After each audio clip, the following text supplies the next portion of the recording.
dan tiap tahun dari pemerintah memasang ornamen-ornamen Imlek, patung-patung dari semua sio.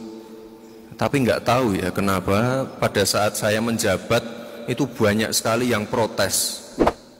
Anda ini berbahaya sekali. Anda memecah belah umat ketika Anda baru saja dilantik. Statement pertama Anda adalah ini kemenangan pribumi. Jakarta masih memasang spanduk untuk menolak salati jenazah yang menjadi pendukung Ahok. Berikut alasan mereka. Bagi saya Anies sangat tidak negarawan. Anda udah menang, it's okay gitu loh. Teman-teman semuanya sudah mendengar pidato dari Mas Gibran belum? Yang menghadiri sebuah acara.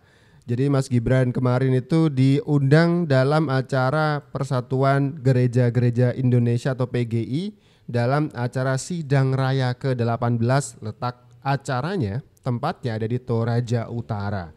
Ini ada satu speech, ada satu pidato dari Mas Gibran Raka Buming Raka, Mas Wapres kita, yang sejuk sekali. Tidak menunjukkan pembelahan-pembelahan yang seperti ditunjukkan di beberapa kota. Kita masih punya sistem politik identitas ya. Maksudnya itu menggunakan kesukuan, agama untuk bahan politik dan seterusnya, begitu ya. Ini kita mendengarkan pidato dari Mas Gibran itu sangat-sangat sentimental tapi adem. Sentimentalnya tuh begini, menyebutkan bahwa Mas Gibran tuh pernah mendapatkan perlakuan yang tidak mengenakan ketika menjadi wali kota Solo karena soal perbedaan agama, ras, dan suku yang ada di Solo ini. Pak wali kota waktu itu Mas Gibran kena getahnya juga. Tapi akhirnya dengan tangan dingin dari seorang Gibran Raka Buming Raka, kemudian Solo mendapatkan predikat kota paling toleran se-Indonesia. Ini jadi penting ya.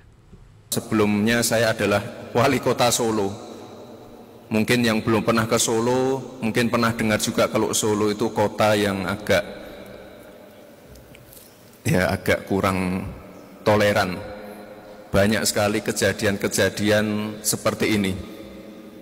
Jadi kalau di Solo itu tiap tahun ada perayaan Imlek dan tiap tahun dari pemerintah memasang ornamen-ornamen Imlek, patung-patung dari semua sio.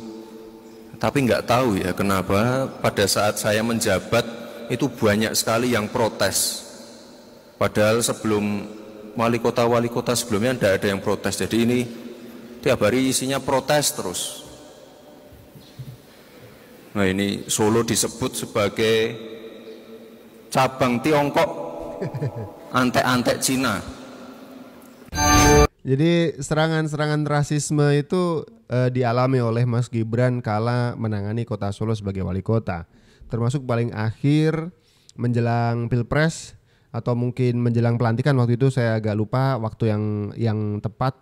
Itu kan Solo menggelar sebuah wisata kuliner non halal. Itu juga diprotes, padahal sebagai bangsa yang majemuk seperti ini seharusnya menunjukkan kebinekaan itu dihormati kan begitu.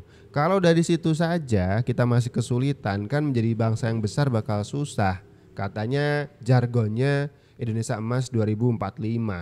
Soal urusan menghargai perbedaan aja kita masih susah. Nah ini jadi penting ketika Mas Gibran membahas isu ini di acara Sidang Raya Persatuan Gereja-Gereja Indonesia. Karena Mas Gibran tahu pembelahan-pembelahan soal SARA, apalagi di momen-momen politik itu sangat tajam sekali. Sangat tajam sekali. Contoh, kemenangan Anies Baswedan 2017 di Jakarta. Semua orang itu mengakui pembelahan identitas dalam kemenangan Anies di 2017 itu sangat tajam, sangat kentara sekali, sangat terlihat sekali. Bahkan ketika Andi F. Noya menginterview Anies Baswedan, Andi F. Noya mengatakan, menyebut Anies, Anda ini berbahaya Mas Anies.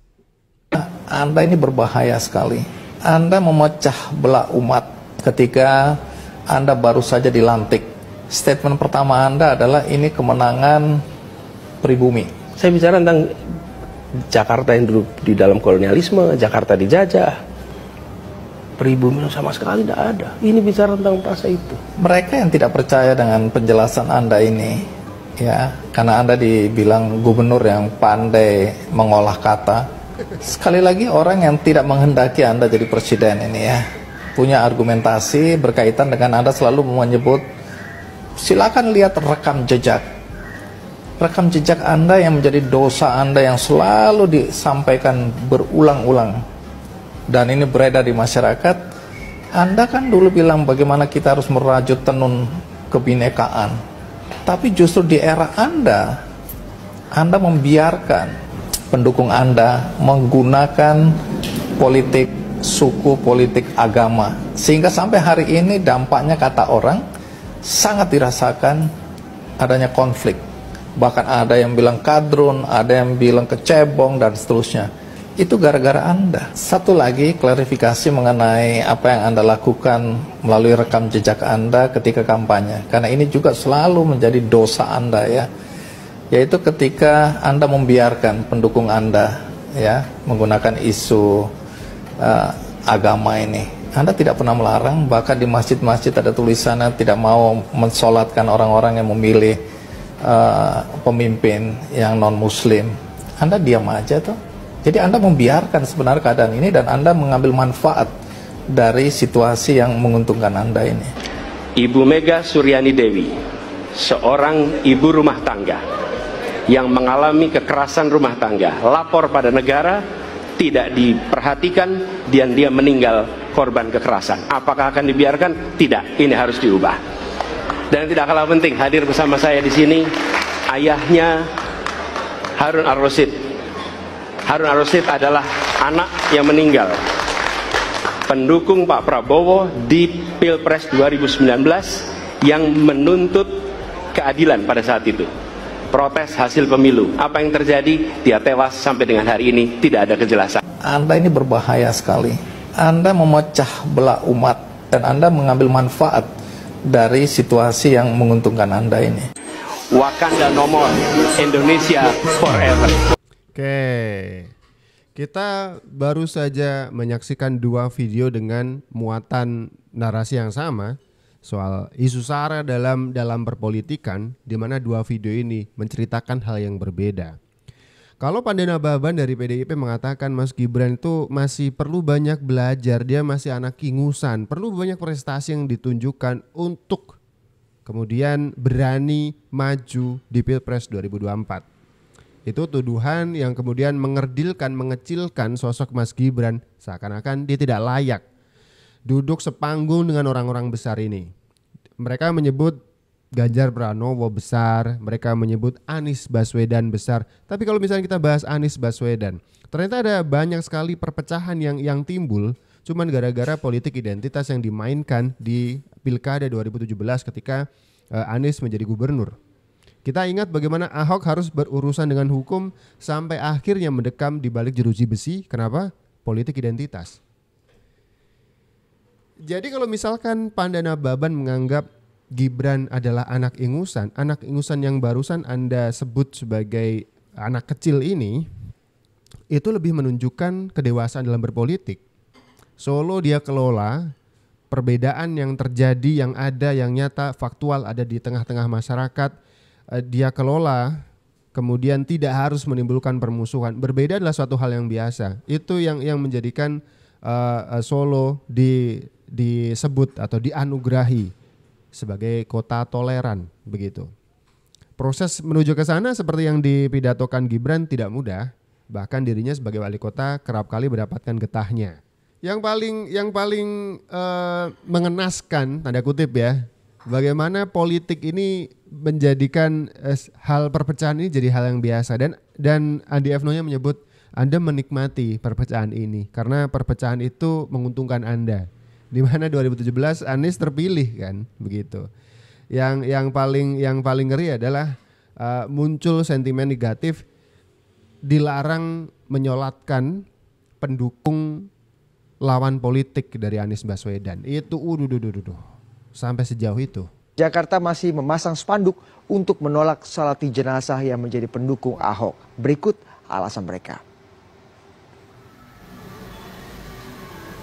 Ini jadi polemik Spanduk waktu itu di ya. Masjid Mubasyirin kawasan Menolak Karet salati Setiabudi, jenazah Jakarta Selatan telah pendukung dipasang sejak sebulan politisi lalu. lawan Anies. Meski ada seruan untuk penurunan spanduk, pihak Masjid Mubasyirin masih memasangnya dengan alasan belum ada rapat pengurus masjid. Di masjid ini segala sesuatu kita diputuskan melalui rapat ya, melalui rapat. Maksudnya pemasangan spanduk sudah ada instruksi, hasil rapat oke. Sekarang kalau nggak ada hasil rapat, saya misalkan saya sendiri tidak bisa mencopot karena harus keputusan rapat. Kalau keputusan dewan masjid atau keputusan rapat masjid dicopot ya dicopot gitu. Kalau enggak ya enggak gitu. Begitu pula Masjid Al-Ikhlas yang masih satu kawasan dengan Masjid Mubasyirin. Jakarta masih memasang spanduk. Jadi ini polemik yang berada di tengah-tengah masyarakat jadi perhatian kita bersama karena kedewasaan berpolitik ditunjukkan ya dengan dewasa untuk kemudian kita bisa menerima perbedaan. Ya nanti kalau misal lawannya kota kosong ada yang marah juga, demokrasinya nggak jalan. Giliran ada lawan pecah belah, bela sana bela sini sampai harus fisik, sampai harus bawa isu-isu sara. Ini gimana ini? Kedewasaan berpolitik perlu kita latih sampai sekarang. Tapi alangkah sangat apa istilahnya ya, mengenaskan bila mana ada politisi yang mengambil keuntungan dari perpecahan-perpecahan ini gitu. Jadi saya apresiasi untuk Mas Gibran. Bahkan dengan track record Mas Gibran memimpin Solo sampai akhirnya mendapatkan penghargaan Kota Toleran, Mas Gibran kemudian diundang ya di acara sidang raya ke-18 Persatuan Gereja-Gereja Indonesia. Ini mereka sama-sama tahu mungkin sebagai orang minoritas ini perlu orang yang berpikiran sama bahwa perbedaan dalam hal apapun itu hal yang biasa gitu. Saya benci untuk akui ini, tapi karena dibalut kencangnya sentimen agama dalam Pilkada 2017, Anies mendapatkan keuntungan elektoral. Dalam prosesnya, Pilkada 2017 yang memenangkan Anies adalah pilkada yang paling sadis. Saya sebut sadis karena sentimen agama yang menyesaki ruang-ruang demokrasi sudah di tingkat kebencian antara agama. Ramai di medsos caci maki dan ancaman kepada etnis tertentu. Gak cuma ancaman, terjadi juga kasus-kasus persekusi akibat tingginya tensi politik yang dikotori oleh politisasi agama. Rumah-rumah ibadah ditempeli spanduk-spanduk yang mengilustrasikan keantiannya kepada kandidat tertentu yang tidak seagama. Bahkan ada pula spanduk yang mengharamkan jenazah pendukung kandidat tersebut untuk dimakamkan sesuai dengan tata cara agama. Juga beredar di mana-mana video yang menampilkan anak-anak di bawah umur berorasi dan meneriakkan bunuh, bunuh. Dalam sebuah wawancara bersama ABC News Australia beberapa bulan lalu, Anies justru mewajarkan politisasi agama. Bahkan ia terkesan membela upaya mengkomoditaskan agama demi keuntungan elektoral.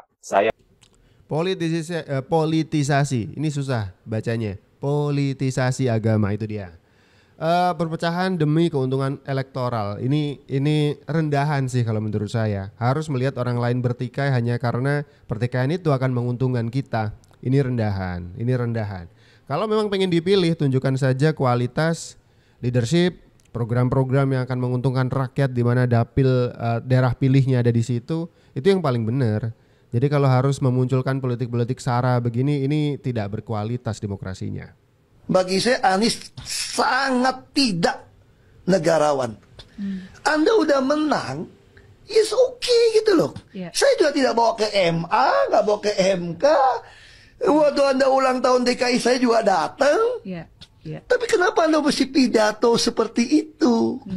Yang pasti bagi saya tidak ada cerita Ahok dengan Anies. Ketika saya kalah, saya langsung kasih Anies ucapan segala macam. Itu that's again. Saya selalu kasih ucapan selamat. Bagi saya itu, kamu menang pun seizin Tuhan kok. Tapi yang tidak bisa saya terima, ketika Anda menang, Anda pidato memecah belah bangsa. Bahwa Jakarta udah kembali ke pangkuan pribumi yang dijajah selama ini. Itu teksnya di mana-mana. Itu sangat memecah belah bangsa. Saya ini asli Indonesia sang loh. Apa kata saya namanya Ahok? Itu yang tidak betul seorang Anies lakukan. Tuh, kita bisa melihat ekspresi sangat marah ya. di bagaimana Ahok mengatakan atau menceritakan ini semuanya. Ya, nature-nya Ahok kalau ngomong memang begitu. Emang urat nadinya sampai kelihatan gitu. Cuman kan waktu dia menceritakan bagaimana Anies ketika terpilih menang dari Ahok, dia mengatakan kemenangan ini adalah kemenangan pribumi dan merebut kembali kekuasaan dari para penjajah. Itu yang membuat Ahok sangat tidak ada Anies sangat tidak negarawan. Itu kata Ahok. Jadi kita bisa membandingkan bagaimana kualitas seorang Gibran Rakabuming Raka dibanding Anies Baswedan. Dan sekarang saya minta tolong kepada Pak Pandana Baban, coba dipilah-pilah, ditimbang, diukur, dan dihitung. Kira-kira mana sih yang lebih dewasa dalam berpolitik? Dan kemudian apakah sebutan anak ingusan itu masih relevan disebutkan kepada Gibran Rakabuming Raka? Buktinya Gibran lebih dewasa dalam berpolitik.